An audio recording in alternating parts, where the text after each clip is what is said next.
Iliya Iusciuc, welcome. So, you are a key account manager for a company called Republic.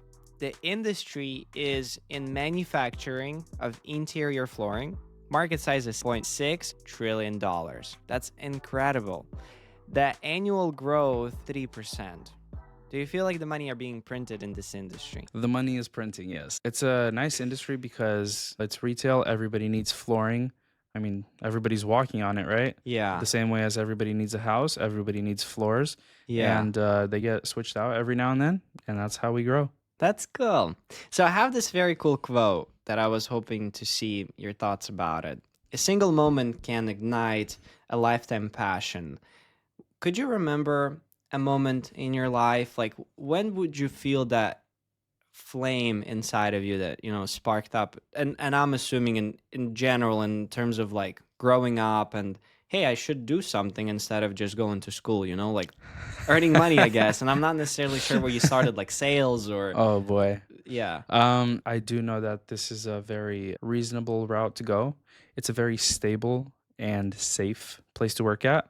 Everything started at 15, and my dad brought me in, same as most other people I know. We started in construction, and seeing my dad do this, I saw that he was really taking care of a family of 6, and he was doing this all by himself while my mom was in school. She went to college, he went to work. Really, from then, I joined him when I had summers off in high school, and I saw some money coming in. I was like, oh, this is pretty cool. Cool. And your dad, what is it that he do? My dad does flooring installation. Till now, yeah, he still does it. Till now, he's still doing it, and yeah, he's been 20 years now that he's been doing Wow. it. That's almost as long as I have lived on this earth. That's cool. It's been a while, yeah. Yeah. Okay. Republic, that's a flooring company, right? That manufactures flooring. So that's kind of how you got introduced into, even in general, flooring industries, because your dad was working in the industry, right? Yeah, so I started off as an installer with my dad doing summers, pretty much since 14, 15 years old. Everything's legal, obviously. Very legal. I was getting paid. Nice. And then after high school, I went full time working with my dad. Worked with him a few years, switched over from installation to retail sales. So I was just working at a wholesale place, and we were just selling to builders, contractors, developers. So I was able to actually find a cool network of professionals. We worked with designers. We spec'd out things to clients. We did some really cool high-end things, working on houses that are like $5-10 million. So we did complete makeovers for some customers, but that only lasted about a year and a half. And then from retail, I went into wholesale, which is going from selling to the customer to now I am working for the manufacturer and I'm selling to the retail stores. What is it that they focus specifically on? Is there a big variety? Primarily did appliances, but they also did flooring and Okay. plumbing, and they are expanding into like countertops and some other tile stuff. I was brought in there as to kind of spearhead the flooring division because Yeah. the flooring sales kind of slowed down. They wanted to pick those numbers back up. So I was sent in there as a breath of fresh air. It was a fun new experience. They gave me a lot of control. They gave me a lot of really opportunity to show them what I could do, and really grateful for that. It was a fun new experience. I got to meet a lot of new people, got to figure out how to make things work, and then I made them work. So technically, I do have my own flooring company. I actually have some Yelp reviews from when I was working with my dad, and I was the lead installer. By the way, I was 19 years old with 4 older gentlemen that are in their 50s and 60s. So 19, you had your own license already. No, I was working with my dad at the Okay. time, but I was able to get some 5-star reviews for my dad's company, and we would be doing the installation. I'm the guy who pulls up in the van, starts the job, and then talks to the customer. I'm the one telling them where we start, how we're doing things. It was just a really early jump into a leadership position. It was terrifying. From there, 4 years of experience, which is at 22. From 18 to 22, I was working pretty much full time. And then I decided to get my own license. I took the contractor's exam, got my C15, took the law, passed it first try, and opened up my own business. So that's really interesting. And I want to ask you more about getting a license. Was it hard? How long did it take you to study it? Ooh, I studied, I want to say probably 60 to 70 hours in Wow. total. So there was some practice exams that I was able to study, and they have like thousands of different questions on the exam. Yeah. There's a lot. It was like every night I would be studying, and I fell asleep behind the computer a few times. Really? Yeah. And 60, 70 hours. What was your breakup, right? Did you do it in the matter of just a crazy week or a month or half No, a year? this was about 2 to 3 months total, Okay. and there was a little bit of a gap because you're supposed to take them separately, right? So there's the California law exam, Yeah. and then there's also the C15 flooring exam. So what's the difference between Well, them? so the C15 flooring exam is, do you know about flooring? Yeah. Do you know about carpet, about hard surface? Yeah. It's like, how far away does carpet have to be from the wall so that the tack strip could be there? Really? Like very technical questions. That was one exam. There was like 130, 135 questions on flooring.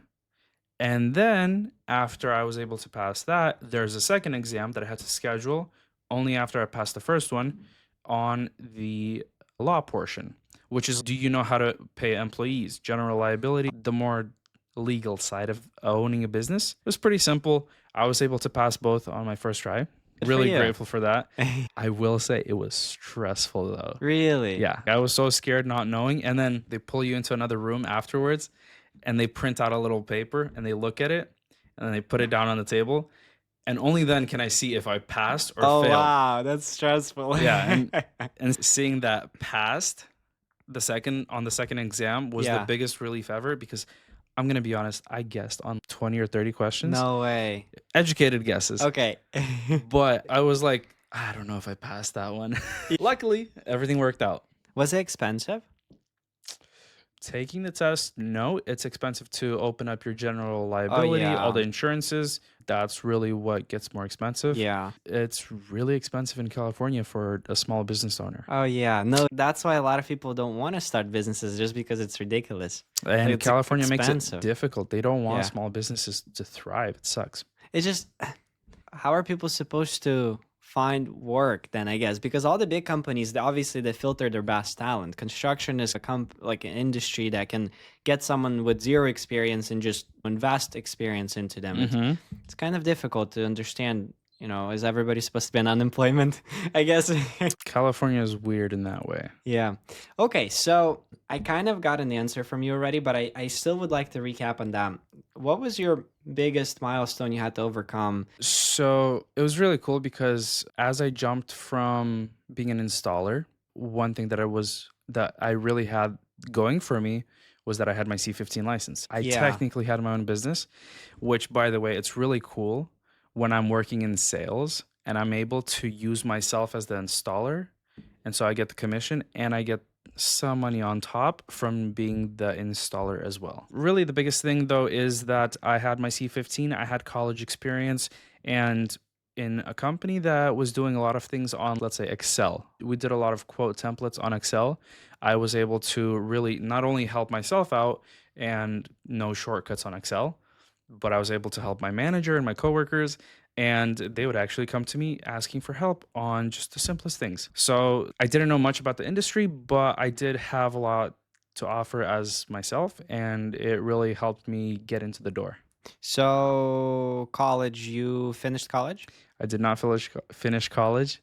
Would you say it was a Ah. big part of you growing was going to college? Would you say that it played some important role in your life? So I went to college a few times, and I took some classes here and there. Never did I really want to finish a specific degree. Okay. I went for computer science, learning some programming, some coding. That was interesting. I took a couple of classes for a year, and then I lost interest because I saw that they worked for 10, 12 hours a day. Yeah. I was like, that looks really exhausting. And then I went into business. I took some business classes. I took some Excel classes, some economics classes, and these are gen ed Yeah. classes, just general education. But I was able to learn a lot of the important fundamentals of starting a business, of the different types of businesses, Yeah. a little bit more about money. I learned about how banks really count their money. So it was really fun. I took a few classes, but nothing really struck me as something that I want to do. So I kept looking, and really I'm still looking. I'm going with the flow, I guess you can say. I was learning how to do appliances, and I was learning how to sell flooring. all while just figuring out sales in general. I'm young. There's a bunch of older people who don't like to listen to young people. It was a tough one. Yeah, that what I really like that you said that you went to education, like college, Mhm. specifically to try things, right? To test Mhm. them, to see if it works for you. And it's not about just having a diploma. It's like, well, let me try as many things as possible so I can see what I like out of them. And then I can obviously come back and finish the college, or once I find what I like, I can just move on. Mhm. I'm not obligated to, to the education. It's really cool. Just because like why waste your time? Mhm. And I like the Exactly. classes you named were like fun classes. They're not with all the respect, they're not like art classes. They're just like, okay, I'll Yeah. go learn how to draw. Useful fundamentals for Yeah. life, not just for college and for a degree, but like business, economics, really finance. Excel was one that I didn't. I took it was a half a semester Excel class, but that one Excel class, I want to say was the most valuable class I Yeah. took because the amount of things I learned from that one class helped me get to where I am now. Really? Like that is the one class that really pushed me more than anything else. I know quite a bit about business, I know about economics. That stuff doesn't actually help me in my everyday life. Excel really just keeps coming back to me and I keep showing people what I'm capable of in Excel, which is not that much.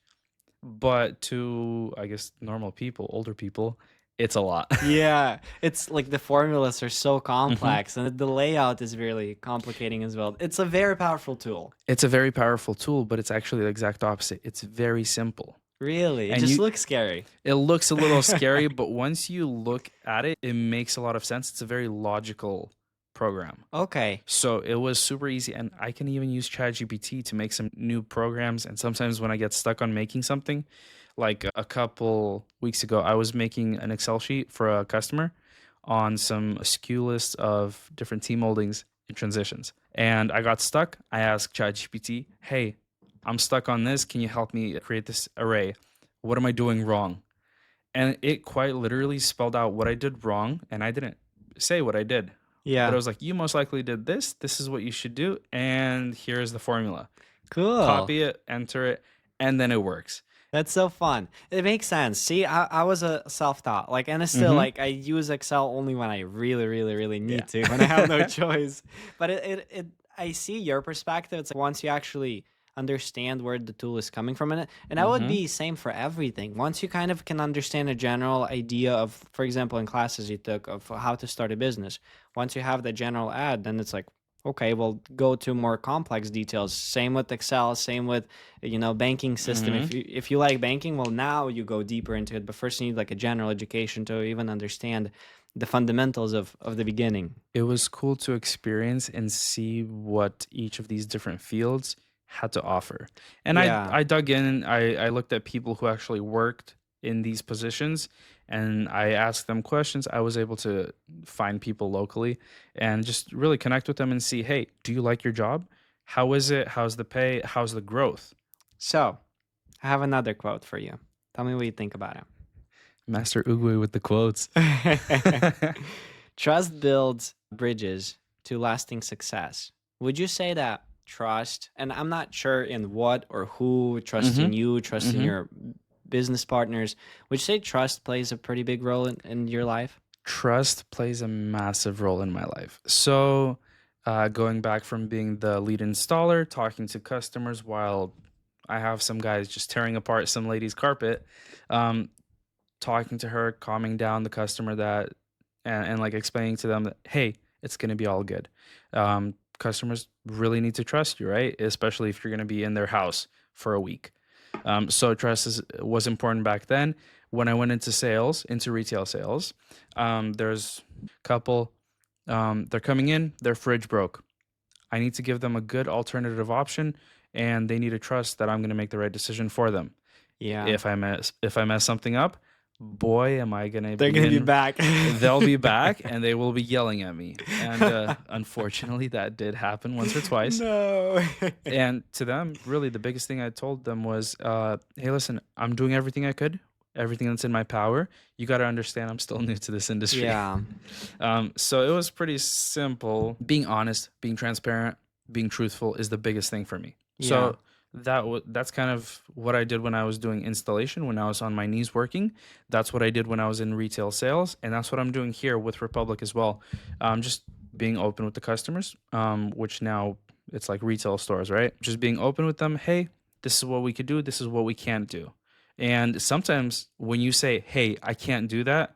Let's do this instead," they will take that and they will appreciate your honesty Hmm. more than the fact that you said no to them. Yeah. People don't like hearing a no, but if Give you're me a like, better option.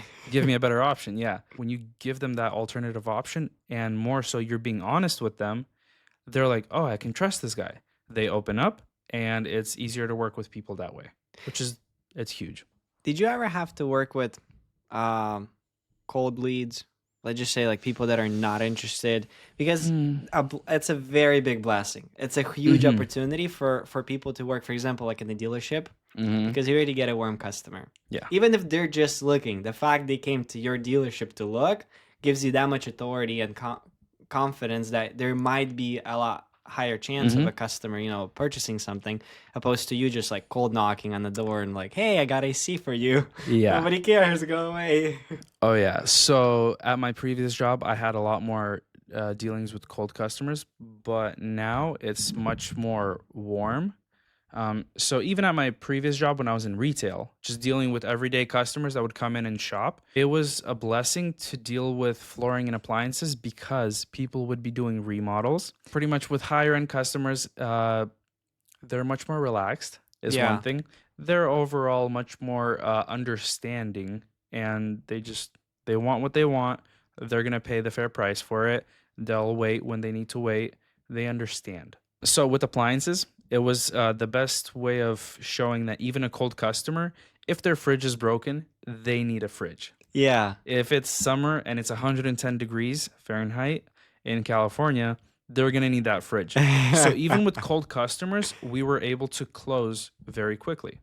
Now with flooring, it's a bit of a different issue because flooring is a bit of a slower It's not a process. necessity. It's like I want new floors. I don't need new floors, right? If Is you that need kind of new approach? floors, there's cheap stuff and then there's carpet. Oh, I So there is see. there is like a need. Sometimes people need to flip a house, Okay. and so they'll get some cheap stuff or they'll just get carpet. Yeah.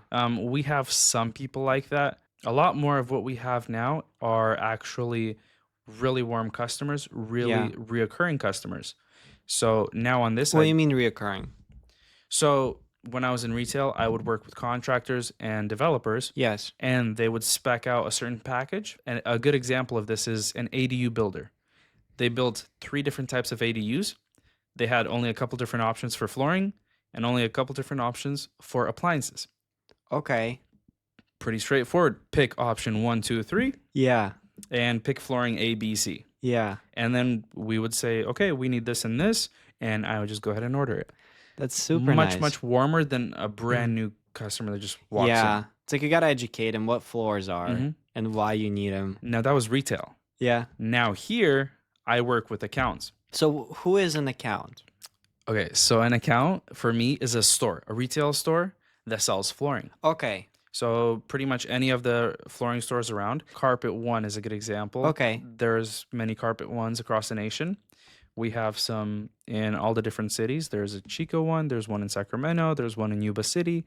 We Like sell your stores, right? Like Republic stores or just other retails? no. So Republic is a manufacturer. Yes. And we have, let's say, 300 different colors, right? Yeah. It's like 200 to 300 different colors of material, whether it be luxury vinyl plank or laminate or maybe some hardwood options, right? Okay. We have different specs, we have different color options, different thicknesses, really different width, Yeah. length of planks. But overall, a floor is a floor. Yeah. Sometimes it's a herringbone floor, sometimes it's just straight planks, sometimes it's tiles, right? And that one small section, it's my job to take care of it. And just so I can understand a little bit more in terms of what you do, so you just like visit your branches, right? And you show up, you check with the store owners if they have any questions, or how does it work? And then The biggest thing for me is why would they want to buy Republic? So our job is honestly to sell. So we pitch the biggest key points on why Republic is great. A lot of what I do is training. We call it product knowledge, PKs. Okay. So what I'll do is I'll bring everybody breakfast, or I'll bring the whole team lunch. Nice.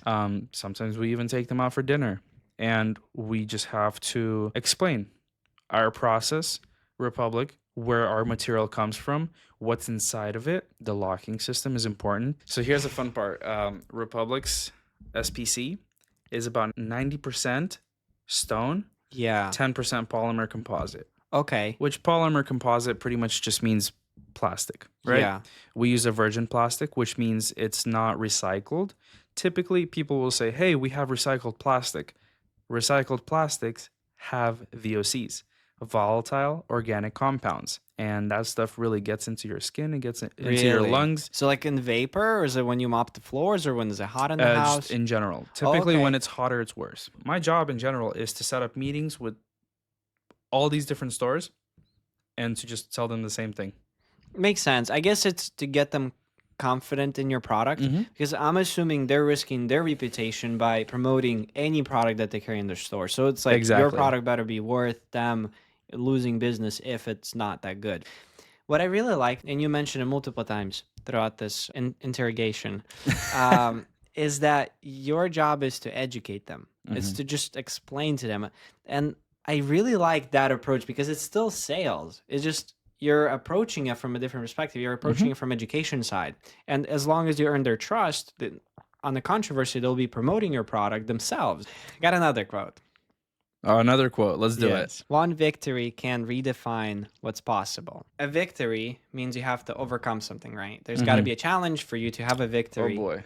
So I guess I'm curious, what was the biggest milestone you had? It could be business related, it could be work related, it could be family related, but like what was the biggest challenge you would say you had to overcome to be who you are? Well, I got married. That was pretty Cool. big.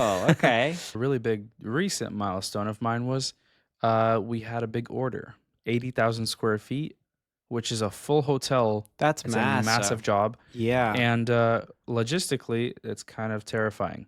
This was a factory direct order, and this was one customer that needed a lot of material very quickly. Logistically, there's some issues there because you have to get all this material made and get it back to the customer wherever they might need it. There's a few back and forths, and really everything's about being open, being trusting, going back to trust, Yeah. and just being open in communication and explaining to them the situation. Once everything is resolved, they're like, okay, so what can we do? Yeah. Once we get past the initial phase, smooth sailing. Cool. So did you guys deliver the product already or not yet? Everything's been delivered. It's finishing up now. That's insane. 80,000 square feet. This is just one job. Wow. That's huge. And I'm assuming every price is like super negotiable, right? So it's like if I place a one bedroom house, you're probably gonna charge me a couple $1,000. But if I ask you for a side project hotel, you might give me a better deal, right? It'll be definitely better priced. In the construction world, right? You have to make money. Yeah, Regardless, it's a business, right? you have to make money, otherwise you go out of business. Exactly. And it's like you don't have to just make barely money, you have to make enough money To survive. Exactly. And not only to survive, to thrive. Yes. Thrive. Thrive. Yeah. So you can invest back into the business. You can invest back into your employees, into R&D. Yeah. What would you say is ethical markup? If their customers like really wealthy, why not upcharge it for 5?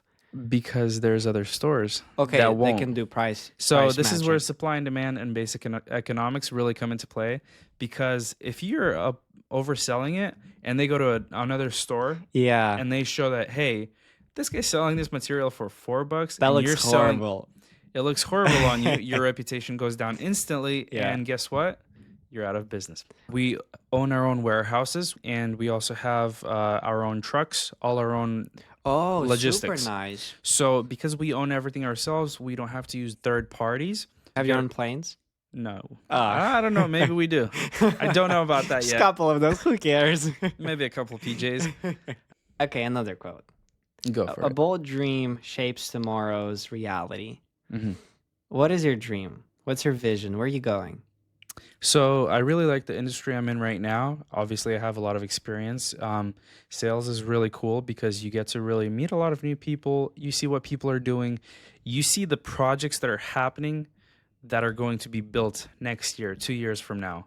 Now, in the future, I want to grow and expand this, do larger projects, bigger developers, kind of just expand, meet more people, and really see how far I can go. I'm just curious. Would you say that flooring is like ultimate destination? Like, could you make a lot of money in selling flooring, or would you say it's like a transition period where you build experience and then you can elevate? There are just normal stores that are living very, very nicely just because they have one retail store. Hmm. Now you have to have salespeople, you have to have a CRM system. So you have to know how to do everything, how to run a business, obviously. Okay. There's a lot of money in just a retail store. Yeah. Now I'm on a different side of things, being part of the manufacturer. Yeah. And so there's lots of growth here too. What about like in sales opportunities? I'm pretty sure you were doing market research when you were applying. What's the like a top growth that you could have as a salesman in, manufacture flooring with other competitors? And it could be in thousands, could be in millions. Like I want to understand. So before we jump into numbers, because Yeah. numbers are cool and all, let's jump into positions. Yes. So right now I'm just a key account manager. I'm a territory representative. Yeah. It's just a small territory. Above me, there's a regional manager that would cover something like the Northern California region. Then above him, there could be a West Coast manager. And then there's something like the VP of sales Okay. for the US. If there's a board of directors and it's a publicly listed company, if it's public, I could become a CEO.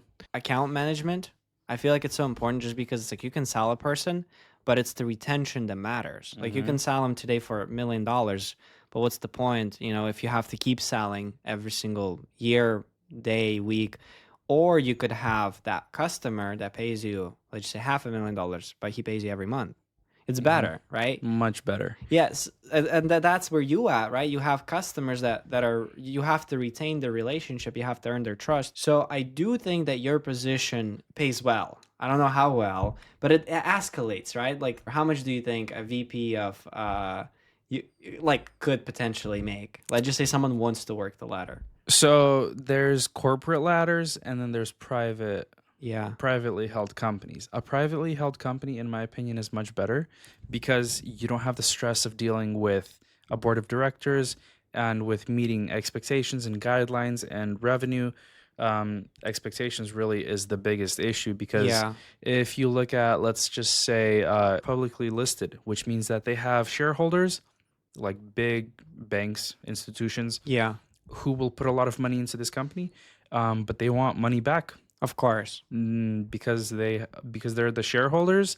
If something goes wrong, somebody up on the food chain is going to get cut. They get fired. Okay. It's much more cutthroat. Now, a private company is much more lenient because there's less mouths to feed. Let's just Yeah. call it like that. And because there's less mouths to feed, everybody in general is a little bit happier and a little bit less stress-free. I know you do a lot of research in terms of like opportunities. You're not just looking at, okay, well, I guess I'll be just a key manager for next 30 years. Like, you probably would like to escalate your ladder of growth.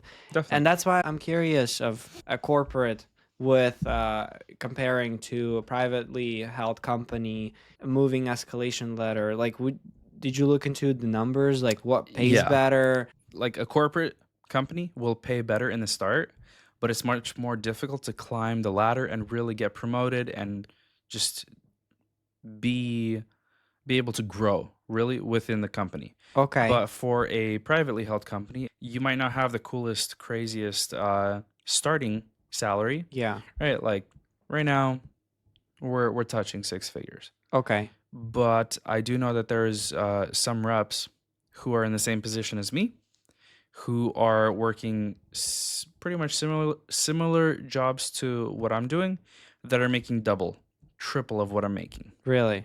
They've been in the industry for a while. They have great connections. And for a while, how long would you say? I mean, I know some people that have been doing this for 30, 40, 50 years. Okay.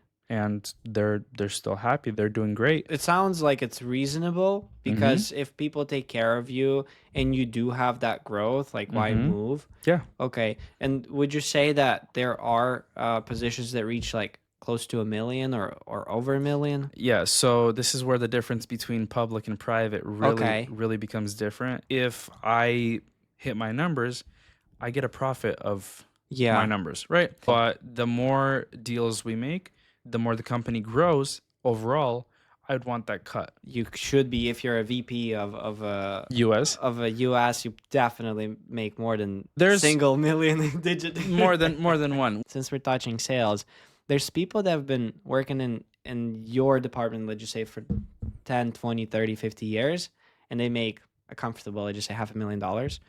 And then there's a VP that has been doing it, let's just say for 10, 20, 30, 50 years as well, and could be making, $10 million. They both spend the same amount of time working at the same company, Yeah. but they're rewarded differently. They're rewarded differently because of the value that they bring to the company. Okay. So if I'm new, but I'm able to snatch a big client, make a big sale, that's 80,000 square feet Yeah. hotel, which is that's a decent sale. There's also at the same time, like I know that there's other people who are meeting up with Home Depot. Oh, And man, private- those accounts are massive. And they're private labeling for Home Depot across thousands of stores across the nation. Yeah, you just got to get in. So in the all of a doors. sudden, so hear me out. All of a sudden, 80,000 square feet once for a hotel, isn't that crazy when Home Depot is selling millions per month?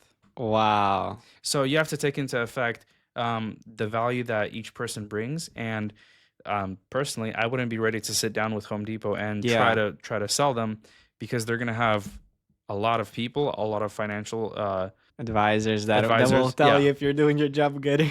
yeah, it would be a little above my pay grade. I see. So that's what differentiates, right? That's where you get paid based on what kind of deals you could close. That's Huh. what sales really is. If you could land Home Depot as your client, you're going to get paid really well. Yeah. Because Home Depot, once they start selling across the states, Yeah. you're in how many different stores? Thousands yeah. of different stores. You'll get paid. Just so I can close up with the conclusion. You started pretty young, right? Pretty young. You were not afraid of work. I was not afraid of work. I went to work, and luckily, I was in a really good work environment. I mean, Yeah. having my dad really just teach me how to start off. Started at 15, maybe even 14. I did some jobs. So started very young, officially at 18 full time, Yeah. but I did help out here and there. Okay. And then you didn't want to stop there. You decided to educate yourself, test the waters, and see where you could be better at than Yeah. just flooring installation, right? And so that was like the next step you took. Like, wait, I want to grow. There's so much opportunity out there. You just got to talk to the right people. As long as you talk to people and ask people questions, everybody loves helping each other. It feels good to help somebody else out. And luckily, I've met a lot of awesome people that have really guided me to continue to grow. I've had previous managers that were really, really cool with teaching me everything I need to know about sales. Then I met a lot of key account managers when I was in retail, because think about it. If I'm in a retail store that sells flooring, I'm going to have about 20 flooring reps and maybe another 20 reps from appliances and like another 10 from plumbing. And so you really get to meet a lot of people and you see how these people are working. It's like, that's pretty cool. Yeah. And then asking those questions, really not being afraid to say, hey, how much do you make? It was really cool because I was able to make a lot of friends along the way. Yeah. And genuinely, like, there's other people, like, we're competitors because I'm a rep now and they're reps for other companies, but we still text, we still call, and we talk about stocks together. That's awesome. Okay. So it's really just about ask. And then we have next storyline, which is a milestone. And here's what's really interesting I noticed from you. You told me your milestone that was just recent. That was one of the biggest ones you had that I'm understanding. And the reason is because you're growing. It's like your milestone 2 years ago was not the same as today or yesterday. So that's what I do like that you did not mention your milestone. Like, oh yeah, when I was growing up, that was my biggest milestone. It's like, no, no, no, that was like a pretty big milestone I had to overcome. But it's like, as we all grow and we all should be growing, it's like my milestones get bigger, right? Mm-hmm. So it's like, you did mention like, yeah, we got married. It was a pretty big milestone. But then I had this sale. So it's Mm-hmm. like, wow, okay. So I really like that milestones, they should get bigger, right? Definitely. So as you grow, hopefully you're taking on more and more responsibility, more and more challenges, and proving yourself with greater tasks. Something fun that I'm doing this week is that on Thursday, um, my VP is coming in, and we're going to do a little drive along, and we're going to meet some new clients together. Wow. There's a really great help when you have the right mentors who are willing to teach you, who are willing to show you what it's like. This is the VP of sales coming to me for a day, and we're gonna talk together. I'm gonna see what he does, how he does things, how he talks to customers, what he says, what we're capable of, and how customers will respond. So it's really cool to have the right mentorship. I'm excited. Super fun. Okay. And then we get to your vision, which is Hmm. really interesting as well. And that's about bringing more value, right? Hmm. So you want to, the more value you bring, the more you're worth, Hmm. and the more people value you as a person, as a team member in the company.